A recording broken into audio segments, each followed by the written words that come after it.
انا كوان تشي، ساحر العالم السفلي الاعظم. جيت مصر عشان اسيطر على العقول. وقفت في الشارع بصلعتي والوشم الاحمر اللي عليها، لقيت الناس بيبصوا لي على ان حته لحمه مختومه بختم السلخانه.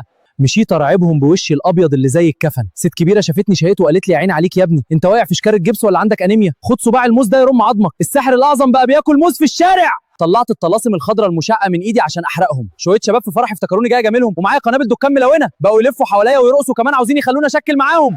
عملت كام تعويذه من اللي بيطلعوا اطراف من الموتى والهياكل العظميه من الارض. الناس شافوا العظم جري ورايا، نصهم فاكرين ان حرامي مقابر والنص التاني افتكروني دجال وبعمل اعمال للناس.